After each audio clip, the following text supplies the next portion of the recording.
What is up, my internet friends and family? I'm Charmix, and today I'm going to be reacting to 10 Unsolved Mysteries of World War I by All Time 10s. Now, All Time 10s make great videos, so I definitely recommend you go subscribe to them. That link's in the description. And with that being said, hopefully this is pretty interesting, and let's begin.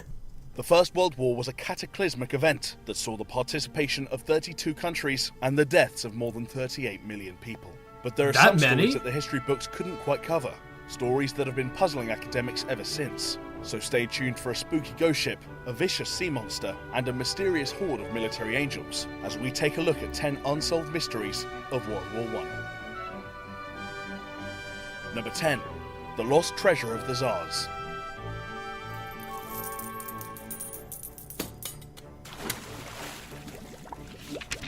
In the early 20th century, the 300-year-old Russian royal family was facing several serious threats. I wonder how they lived that long. I mean, back then, they lived to like, I don't know, 60 or 70 years old. I'm joking.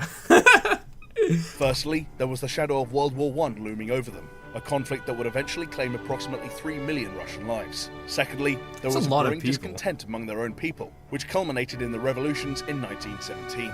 To protect his country's assets, Tsar Nicholas II ordered a huge quantity of the nation's gold reserves to be hidden. This has been estimated at 73% of Russia's gold, worth approximately $60 billion today. A popular legend is that the Tsar ordered those who hid the treasure to be immediately executed, so only he knew where it was. When he and his family were killed by communist revolutionaries in 1918, the secret died with him. To this day, no one knows where it is. Theories about where it could be have included the idea that it's stored in a series of secret vaults scattered across Siberia, or that it was sunk to the bottom of Lake Baikal. Considering that Lake Baikal contains more water than all of the North American Great Lakes combined, if this were true, it would be very unlikely for the gold to ever be found.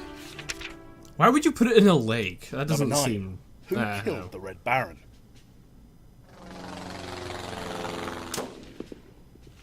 Manfred von Richthofen, also known as the Red Baron, gained a widespread reputation as one of the deadliest fighter pilots of the First World War. Officially, he was credited with 80 air combat kills. For many of the Allied troops, the Red Baron was the face of the enemy, thus making him a hugely popular target. As a result, his death in April 1918 spawned a great deal of debate, with numerous individuals laying claim to being the one who brought him down. The most popular theory is that he was killed by Captain Roy Brown of the RAF, but critics say that his account of events is suspiciously lacking and doesn't quite tie up with eyewitness interpretations. Another idea is that he was shot down by a lone anonymous rifleman. Books, documentaries, and films have all been made discussing who fired that fatal shot, but the identity of the true assailant remains a mystery. So he had like some of the most kills. He had like 80 kills, which is very impressive because back in World War I believe the life expectancy for a pilot was like a week or two. So I mean, 80 kills, you're one of the top. Number 8. What happened to the crew of the Sabrina?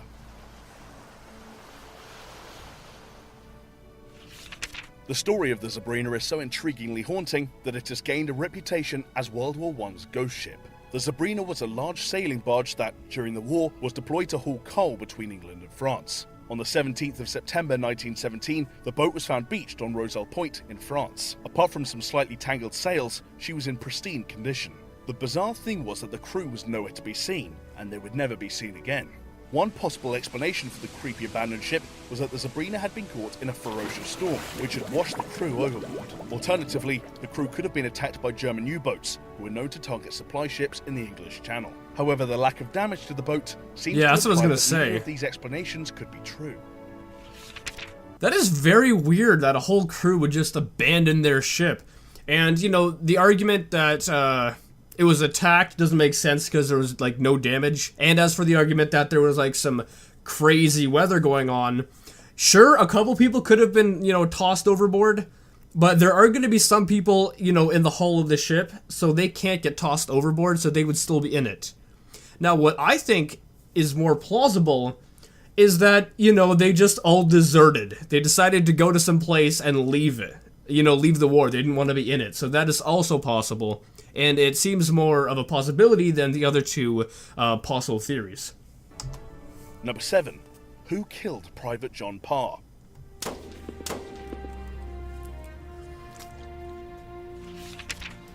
17-year-old John Parr received the not-so-enviable accolade of being the first soldier in the British Commonwealth to be killed by enemy action in World War I. But the circumstances around the death are notably suspicious. Private Parr was a reconnaissance cyclist stationed near the village of Bettinies in northern France. According to official reports, Parr was killed in 1914 when he ran into a German unit and was shot in the ensuing skirmish. But this seems peculiar, as the Germans were not known to be in that particular area until months later. Not only this, Parr's death was not officially acknowledged until more than 6 months afterwards. This implies that perhaps British authorities were trying to cover up something more incriminating. One possibility is that Parr was embarrassingly killed in the crossfire between unfamiliar British and Belgian troops who mistook each other for Germans. Parr's distraught mother regularly wrote to the British military for answers, but sadly they never came.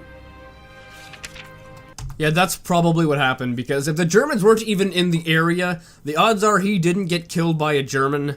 But if it was like, you know, a mishap and there was crossfire going on between, you know, two teams that are allies and they thought each other were Germans, that could have been what happened. And since, you know, his death wasn't reported until 6 months later, it sounds like they were trying to cover up something.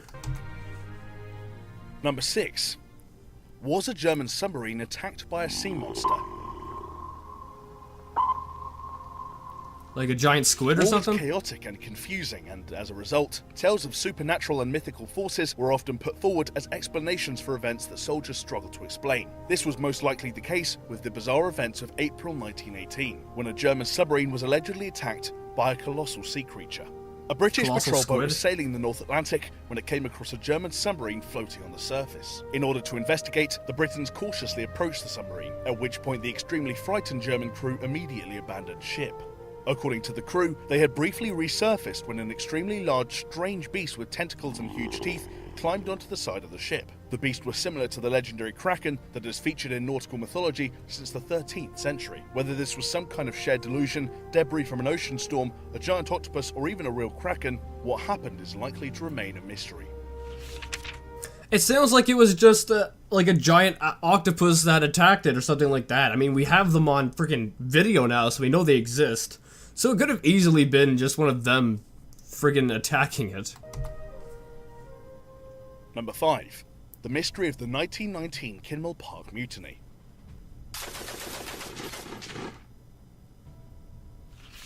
In a cemetery in a small village in Wales lie the graves of 5 Canadian soldiers who fought in World War I. Nothing unusual about that, but what is bizarre about the deaths of these soldiers is that they died shortly after the war finished, and they were not killed in combat, but apparently during a military mutiny in 1919. The mutiny took place in Kinmel Park, a military complex that was home to approximately 15,000 Canadian troops. It's thought that the riots were sparked by poor living conditions with limited food rations, overcrowded dorms, and no heating. Aside from this, very little is known about the Kinmel Park riots. Historians are perplexed as to what actually took place, who was involved, and how the events culminated in the deaths of these soldiers. No one was ever convicted for killing the men, and it doesn't feature in much official documentation. Perhaps something more sinister actually took place, and we'll never find out what. Yeah, who knows what happened? Number 4. What happened to Bela Kiss? When Hungarian tinsmith Bela Kiss was conscripted to fight in the First World War, he left behind a dark secret. At his home in the town of Kinkota, Kiss's landlord discovered 24 dead bodies, all but one of which were female. The bodies had been strangled, pickled in alcohol, and sealed in metal drums. It emerged that Kiss had been placing lonely hearts ads in local newspapers, luring rich women in with promises of marriage, and then murdering them for their money. The search to find and arrest Kiss was complicated by the chaos of war and his relatively common name. He was nearly impossible to trace. Conflicting reports came in saying that he had fallen victim to yellow fever or had been sent to fight at the front. The one time authorities came close to him, tracking him down to a hospital, he switched a dead man's body for his own and made his escape. Despite the police's efforts, Bela Kiss never faced justice for his crimes.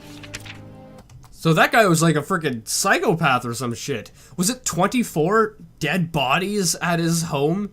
And he would strangle women and then douse them in alcohol and then pickle them? That is so strange, and he never got caught.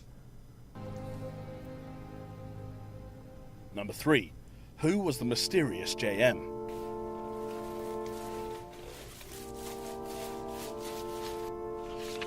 Life in World War I trenches was tough.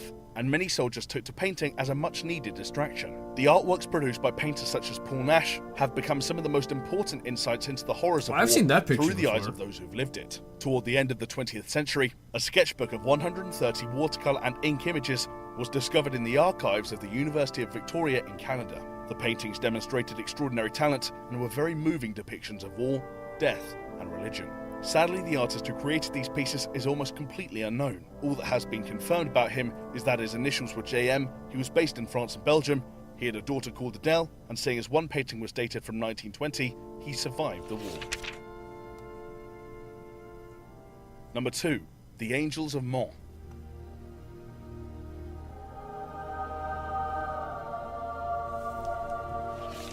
In August 1914, barely a month into World War I, the British and French troops were on the back foot, surrounded by a massive German army just outside the Belgian city of Mons. The German army, 3 times the strength of the Allied troops, looked certain to annihilate their foes, when their advance suddenly halted and the British and French troops were able to retreat. Following this miraculous escape, an intriguing legend grew around the events in Mons, that the soldiers had been protected by some kind of divine force. This was first alluded to in letters written by Brigadier General John Charteris, who said, "The angel of the Lord on the traditional white horse and clad all in white with a flaming sword, faced the advancing Germans." Charteris was just recording the accounts of those who allegedly witnessed this divine event, but some people genuinely believed it to be real. The idea of the Angel of Mons captured the imagination of thousands around the world, and was mentioned in numerous contemporary newspapers. While it is likely the result of overactive imaginations in the heat of battle, it seems as though we will never know what truly happened on that fateful day. Number 1. What happened to the USS Cyclops?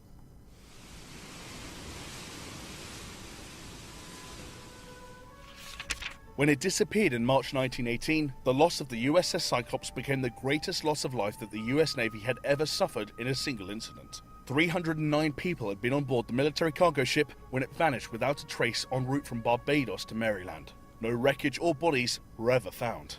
There were some alleged sightings of the USS Cyclops off the American coast, but none of these seemed to match up with the intended journey of the ship. Theories are abundant as to what could have happened. These range from the idea that it sank due to technical defects and overloading, to the thought that it could have been the victim of a hostile attack by enemy forces. Adding to the popular intrigue around this perplexing mystery is the fact that it disappeared within the so-called Bermuda Triangle, where numerous other ships and aircraft have vanished under similarly puzzling circumstances. Without a shipwreck to investigate, it is unlikely that we will ever know what happened to this unfortunate crew.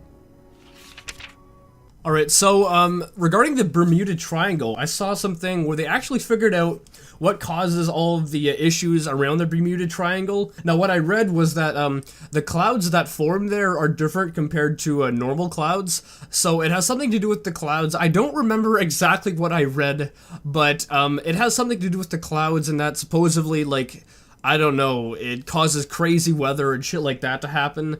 So maybe that, like, sunk the ship. I guess that could be possible if it was in the Bermuda Triangle. Alright guys, hope you liked this video. This was very interesting.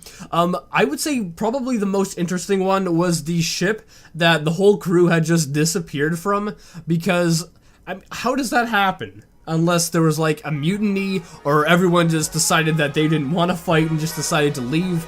I don't know, but that's definitely the most interesting in my opinion. But anyway, if you like this video, make sure you give it a thumbs up. Possibly share it with a friend. If you're new, subscribe and join the family today. Also, make sure you go subscribe to All Time 10s. But with that being said, I'll see you guys next time. Boop!